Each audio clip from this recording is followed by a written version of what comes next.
এবারে আর একটা খবর শুনিলেন আপনারা, বলবেন যে হাজি মাওলানা বুড়িয়া মরবো না জোয়ানি হালাতে মরবো না কখন মরবো?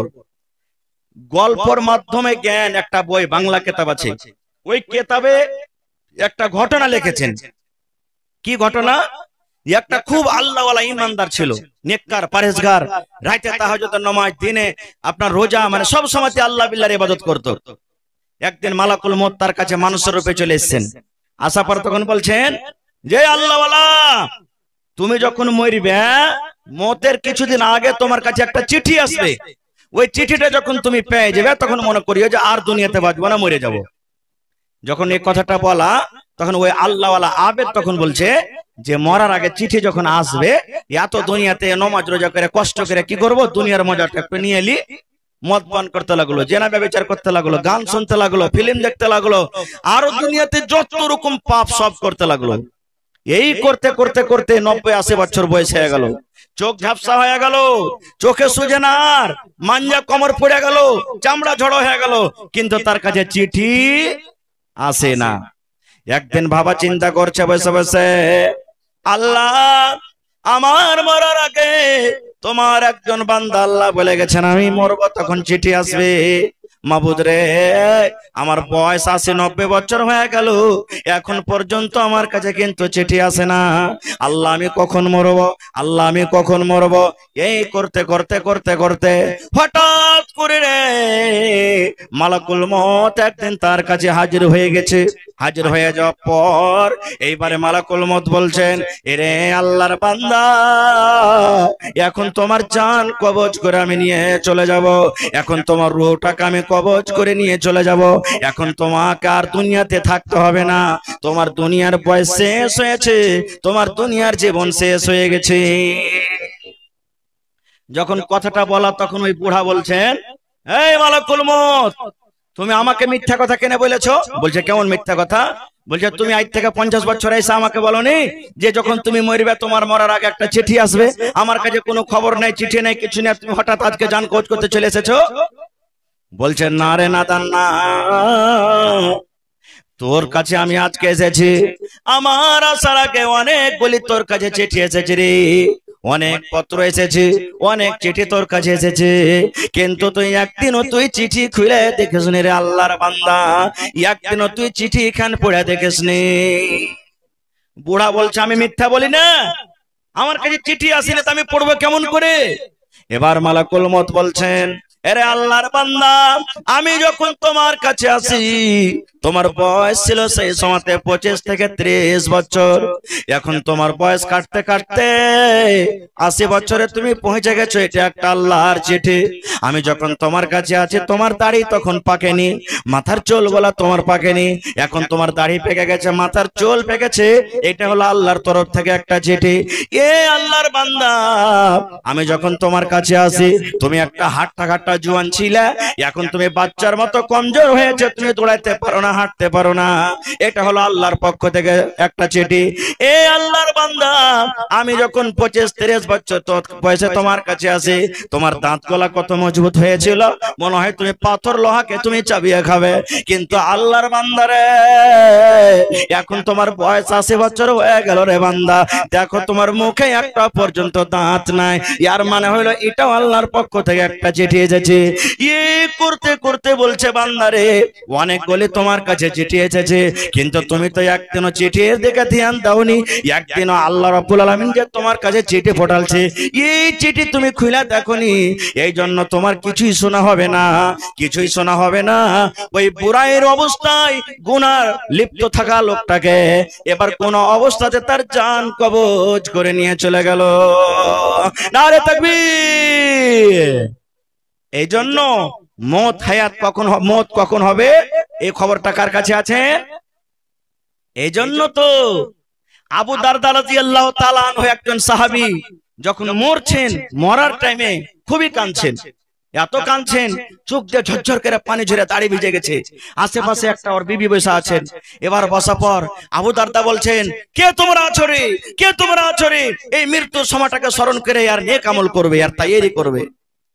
এবার আবু দারদা বলছেন, আমার স্ত্রী আমাকে বলছেন, স্বামী গো, আপনি হলেন আল্লাহর একজন সাহাবী, নবী যেভাবে জীবন কাটতে বলেছেন সেইভাবে আপনি জীবন কেটেছেন। ও স্বামী যান, আল্লাহর একজন আল্লাহর নবীর সাহাবী হয়ে কেন আপনি এত কাঁদছেন, মওতকে দেখে কেন ভয় করছেন? এইবারে বন্ধুরে আবু দারদা কি কথাটা বলছেন শুনেন। বলছেন, বেবি রে, আমি আবু দারদা, আমি আল্লাহর নবী যেভাবে জীবনটা কাটতে বলেছে সেইভাবে কেটেছি বিবি রে, কিন্তু আমি জানি না জীবনে কোন এমন একটা আমল করে রেখেছি যে আমলটা আল্লাহ তাবারক ওয়া তাআলার দরবারে হয়তো আমার কবুল হয়নি। বিবি রে, আমি নেকি মনে করে সে আমলটা করেছি রে বেবি, হয়তো আল্লাহ রাব্বুল আলামিন সে আমলটা করার কারণে নারাজ হয়ে মনে হয় আল্লাহ আমাকে জাহান্নামের ভিতরে দিয়ে দিবেন। এই জন্য কান্দে, বেবিরে আমি মরে যাব, আমার কাছে নেকি কম আছে বিবিরে, আমার কাছে অল্প নেকি আছে বিবিরে, আর আমার সফর যে মৃত্যুর পর শুরু হবে কিয়ামত পর্যন্ত লম্বা সফর, এত বড় লম্বা সফরে বিবিরে আমি অল্প নেকি নিয়ে কেমন করে আমি সফর করব, এই জন্য কান্দি বিবিরে, এই জন্য আমি কান্দি। সুবহানাল্লাহ। আবু দারদার একটা হাদিস শুনলেন, বুখারী শরীফের হাদিস। কতটুকু আমল করতেন যে আবু দারদা মওতের সময় কাঁদছেন, ওই সাহাবীর একটা হাদিস শুনলেন। সালমান রাদিয়াল্লাহু তাআলা আনহু আর আবু দারদা দুজনকে ভাই করে দিয়েছেন আল্লাহর রাসূল, ভাই করে দিয়েছেন। সালমান রাদিয়াল্লাহু তাআলা একটা সাহাবী আর আবু দারদা একটা সাহাবী। মায়েরা, খালারা, ভাইরা শুনেন ভালো করে হাদিসটা, খুব সুন্দর মজার হাদিস। এবার ভাই করে দিয়েছেন। আজকে যেমন আমরা শ্বশুরের বাড়ি বেড়াইতে যাই, ভাইয়ের বাড়ি বেড়াইতে যাই, চাচার বাড়ি যাই, নানা নানির বাড়ি যাই, যাই কি যাই না? হানা বলেন, যাই কি যাই না? তো সালমান বলছেন যে আমি আমার ভাই আবু দারদার বাড়ি একবার বেড়াতে গেলাম। দুপুরের টাইম বেড়াতে যদি যাচ্ছি, দেখছি আমার ভাবি যা আছে আবু দারদার স্ত্রী একবারে কালো ঝালো হয়ে আছে, পাউডার লাগিয়ে নেয়, ঠোঁট পালিশ লাগিয়ে নেয়, সিধা করে নেয়, চুলগালা কেন একড়া ঝাঁকড়া হয়ে আছে মরিচের গাছের মতন, কাপড় গালা মনে হয় কালো ঝালো হয়ে আছে, সাফ সুতরা হয়ে নাই। আমি তখন বাড়তে ঢেকে আসসালামু আলাইকুম দিন, ওয়ালাইকুম সালাম, বলছে এসো ভাই সালমান এসো এসো। আমার ভাবি আমাকে বাড়ির দিকে ডাকলেন, আমি বসলাম। বসার পর তখন আমি জিজ্ঞাসা করলাম, ভাবি আমার ভাই আবু দারদা বাড়িতে নাই, দেখতে পাই না, কোথায় গেছেন? তো ভাবি বলছেন যে সালমান তোমার ভাই কামে কাজে চলে গেছেন, মাঠের দিকে গেছেন, বসো এক্ষুনি আসছে মনে হয়। এবার গল্প স্বল্প করতে করতে সালমান বলছেন যে ভাবি ব্যাপারটা কি বুঝতে পারি না কিছু। ওর ভাবি বলছেন, কি রে ভাই, কি তুমি বলছো যে বুঝতে পারি না কিছু? বলছে, হ্যাঁ গে ভাবি, ভাই বাড়িতে আছে আর তুই কালো ঝালো কাপড় পিন্ধে আছিস, খুব লিত্র রঙা কাপড় পিন্ধে নেস, মাথার চুলগালা মরিচের গাছের মতন হেঁচে ঝেঁকড়া মেকড়া সিথা টিথা করে নেস, মুখে পাউডার টাউডার লাগিয়ে নেস, খুব সুন্দর মেকআপ করে নেস, একবারে সাধারণ মানুষের ঠিক হয়ে যাচ্ছে। মানে রে মায়েরা, খালারা শুনে নেন। এইবারে আবু দারদার স্ত্রী বলছেন, ভাই হে, কাকে দেখে মেকআপ করবো রে ভাই, কে আমার দিকে দেখবে, কার জন্য আমি সাজন সাজবো, কার জন্য আমি সীতা করব, কার জন্য আমি সেন্ট লাগাবো, কার জন্য আমি পাউডার লাগাবো, কার জন্য নতুন কাপড় আমি পিনবো, কার জন্য আমি সীতা করব রে ভাই? বলছেন, কেন গে ভাবি ভাইয়ের জন্য করবে?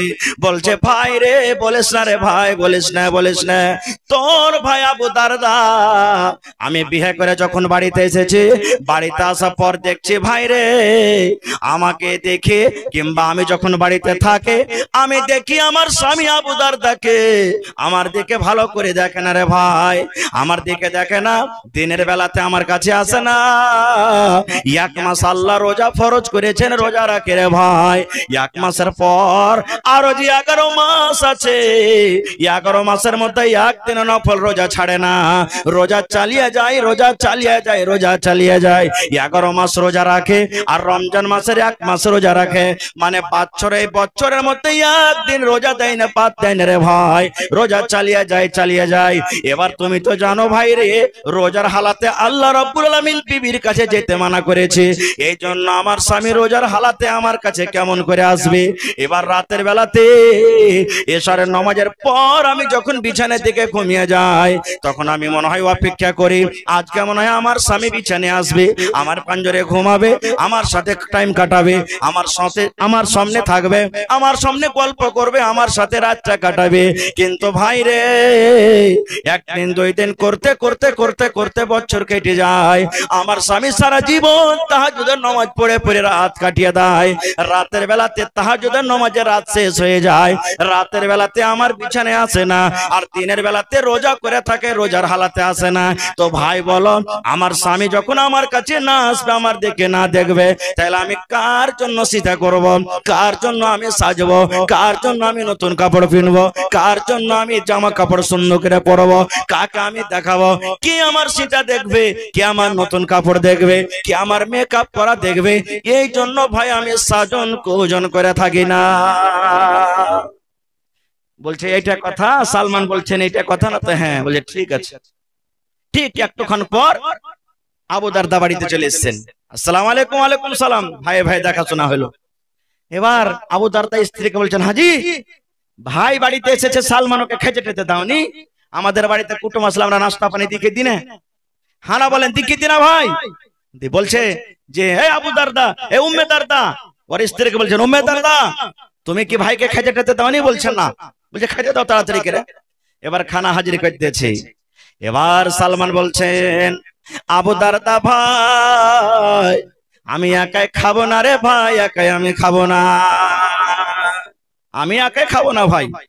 এবার আবু দারদা বলছেন, ভাই সালমান তুমি খাও, আমি রোজা করে আছি ভাই, আমি রোজা করে আছি ভাই, তুমি খাও।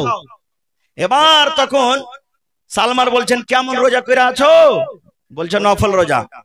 এইবারে সালমান বলছেন, এ আবু দারদা ভাই রোজা ছেড়ে দাও, রোজা ছেড়ে দাও, তোমাকে রোজা করতে হবে না। ভাই রে, আমি তোমার ভাই, তোমার বাড়িতে দেখা করার জন্য এসেছি ভাই। আল্লাহর কসম করে বলি, যতক্ষণ পর্যন্ত তুমি আমার থালাতে বসে আমার সাথে না খাবে, আমি একটাও দানা পর্যন্ত তোমার বাড়ির মুখে দেব না, আমিও খাবো না। তুমি রোজা ভাঙবার আমার সাথে খাও। কি করবে বেচারি, মাজবুর হয়ে গেল, রোজা ভাঙিয়ে দিলে। রোজা ভাঙিয়ে দিলে, নফল রোজা, ফরজ নেই নফল, ভেঙে গেল রোজা। রাইতে বেকার লেগেছে, এসারে নমাজ টমাজ পড়ে খানা পিনা খায়, এবার বিছানা লাগিয়ে দিয়েছে। এবার আবু দারদা বলছেন, সালমান ভাই তুমি এই বিছানা এখানে ভাই শুতে যাও, আর এখন আমি তাহাজ্জুদের নামাজ পড়তে যাব।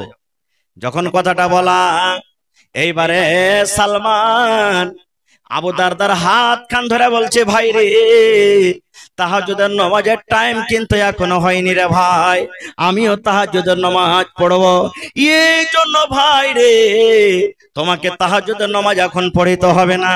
এই কথাটা বলতে বলতে আবু দারদা বলছেন, আমার ভাই সালমান আমার হাত কান ধরে আমাকে ধাক্কা দিয়ে আমার বিবির রুমে কিন্তু ঠেলে দিলে। যেমন দেখবেন নতুন বিয়া শাদী যখন কেউ করবে, ভাবি নানি দাদি ওই বেটি ছেলেটাকে ধরে বাহির থেকে রুম টুম লাগিয়ে দেখি দেয় না? এই মতো বলছেন যে আমার ভাই সালমান আমার হাত খানটাকে ধরে রুমে ঠেলে দিলেন, আর ভিতর থেকে কিল্লে লাগিয়ে দিলে বাহির থেকে, বলে থাকো তুমি, এখন তাহাজ্জুদের নামাজের টাইম হবে তখন আমি উঠিয়ে দেবো। থাকে থাকে থাকে, ঠিক 12-1টা যখন রাত হয়েছে, সালমান এবার ভাইকে বলছেন, ভাই আবু দারদা উঠো, এখন ভাই উঠো, নামাজের টাইম হয়ে গেছে। এবার আবু দারদা উঠা গোসল পানি কইরা এবার তাহাজ্জুদের নামাজ দুই বন্ধু পড়ে টড়ে, হ্যাঁ এবারে তখন ফজরের নামাজের টাইম হইতে গেছে। ওই টাইমে তখন আবু দারদাকে সালমান বলছেন, ভাই একটা কথা বলবো। বলছে কি? বলছে তুমি যে সারা জীবন তাহাজ্জুদের নামাজ পড়ছো রাইতে, আর তুমি দিনের বেলাতে রোজা করছো, তো তোমার স্ত্রীটা কি তোমার হক নাই তোমার পরে? তুমি সারা হক মেরে করে যদি তুমি আল্লাহ কি রাজি করো, এগুলা ইবাদত আল্লাহ রাজি হবে না। এই কথাটা শুনে টিনে আবু দারদা বলছেন, আমি দৌড়াইতে দৌড়াইতে আল্লাহ রাসূলের কাছে চলে গেছি, যে যা যা আমার সাথে ঘটনা হয়েছে গোটা ঘটনাটা আমি বলে দিয়েছি। এবার তখন আল্লাহ রাসূল কথাটা শোনা পর বলছেন, সাদাকা সালমান। আবু দারদা সালমান তোমার ভাই ঠিকই বলেছে। কি রে আবু দারদা, তোমার স্ত্রী বাড়িতে আছে, তোমার বিবির সাথে তুমি কথা বলো না, তোমার বিবিকে তুমি মজাক করো না, তোমার বিবির সাথে কথা বলো না, তোমার বিবির তুমি হক আদায় করো না। তোমার বাড়িতে মেহমান এসেছে, কুটুম এসেছে, কুটুমের তুমি হক আদায় করো না, কুটুমের সামনে তুমি বসে খাও না, কুটুমের সামনে তুমি গল্প করো না। তোমার বাড়িতে তোমার বাচ্চা আছে, তোমার বাড়িতে তোমার বেটা বেটি আছে, তুমি কোলে নাও না, বাচ্চাগুলার সাথে তুমি মজাক করো না, বাচ্চাগুলাকে তুমি আদর দাও না, বাচ্চাগুলাকে তুমি কোলে পিঠে করো না। এই সমস্ত হককে তুমি মেরে দিয়েছো। এ আবু দারদা, আল্লাহ তোমাকে দুটা চোখ দিয়েছে রাতের বেলাতে আরাম করার জন্য। তুমি এই চোখ দুটাকে জাগিয়ে রেখেছো, তুমি একদিনও ঘুমাও না। এই চোখটা যদি আল্লাহর দরবারে কিয়ামতের দিন আল্লাহকে শিকায়ত করে দেয়, মাবুদ রে তোমার বান্দা আবু দারদা আমাকে একদিনও ঘুমাইতে দেয়নি, সারা জীবন নামাজে কাটালছে, আল্লাহ আমার যেটা হক আমার রয়েছে আমাকে আরাম করতে হবে, আমাকে আরাম করতে দেয়নি। আবু দারদা রে, তোমার বিবি যদি আল্লাহর দরবারে শিকায়ত করে দেয়, রব্বুল আলামিন আমার স্বামী আমাকে আদর করে না, আমার স্বামী আমার কাছে সময় দেয় না, আল্লাহ আমার হক মেরে আল্লাহ তোমাকে রাজি করার জন্য ইবাদত করে, আল্লাহ তুমি ফয়সালা করে দাও। এইবারে রাসূল বলছেন, আবু দারদা সমস্ত হককে মেরে, সমস্ত লোকের হকটাকে মেরে, চোখের হককে মেরে, বিবির হককে মেরে, মেহমানের হককে মেরে, বেটা বেটির হককে মেরে তুমি যদি একমাত্র আল্লাহর ইবাদতে দিনটা কাটাও, একমাত্র যদি আল্লাহর হক তুমি আদায় করো, এরকম ইবাদতে বান্দিগিতে আল্লাহ নারাজ হয়ে যাবে রে, এরকম ইবাদতে আল্লাহ তাবারাক ওয়া তাআলা খুশি হবেন না। নারে তাকবীর। কেন ঘটনাটা বলতাম জানেন? এই ঘটনাটা বলার উদ্দেশ্য এই যে আবু দারদা একজন এমনই সাহাবী যে দিনের বেলাতে নামাজ রোজা আর রাতের বেলাতে নামাজ। এরকম সাহাবী যখন মরছেন তখন বলছেন কি, বিবি রে কে জানি জীবনে কোন এমন পাপ করেছি, আমল করেছি, যে আমলটা হয়তো আমি ছোট মনে করে করেছি, কিন্তু সেই পাপটা আল্লাহর কাছে এত বড়, পাপটা আল্লাহর কাছে এত বড়, পাপটা আল্লাহর কাছে এত বড়, যে পাপটা করার কারণে হয়তো আল্লাহ নারাজ আমাকে জাহান্নামের ভিতরে দিয়ে দিবে। এই জন্য বিবি রে আমি কাঁদছি। হায়রে হতভাগা মুসলমান, আজকে আমরা জীবনে রাত দিন পাপে ডুবে থাকছি। একদিন কি মতকে বলে স্মরণ করেছি, একদিন কি মতকে বলে স্মরণ করছি? আরে মতকে বলে স্মরণ তো স্মরণ দূরের কথা, বাপ মরে গেছে, দাদু মরে গেছে, গ্রামের আত্মীয় স্বজন মরে গেছে, কবরে মাটি দিতে যাচ্ছি, তখনও তো কবরকে দেখে ভয় করে না। হযরত উসমান গনি কবরকে দেখে এত কাঁদতেন, কবরকে দেখে এত কাঁদতেন, সুবহানাল্লাহ, যে চোখের পানিতে সমস্ত দাড়ি ভিজে যেত। ভাই আমার, তাহলে শেষ কথা, আল্লাহ বাচ্চা রাখে, ইনশাআল্লাহ এই মত নিয়ে কোনোদিন আবার আলোচনা করব। তবে শেষ কথা ভাই, আমার পরে আরো একজন বক্তা আছেন আবুল কালাম সাহেব চতুর্বেদী, তাকে শুনতে হবে। আজকে 1 টাকা দেবেন, 1 টাকা আপনার কাছে নিব, 5 টাকা দেবেন, 5 টাকা আপনার কাছে নিব। আজকে ঈদগাহের জালসা, ঈদগাহটা একটা মসজিদ, এই ঈদগাহতে আল্লাহ রাসূল সাল্লাল্লাহু আলাইহি ওয়াসাল্লাম নামাজ পড়েছেন, আল্লাহ রাসূলের জামানাতে মহিলারা নামাজ পড়েছেন, সময় ফেলে পরে বলবো। তবে ঈদগাহের জন্য আজকে দেখি 1 লাখ টাকা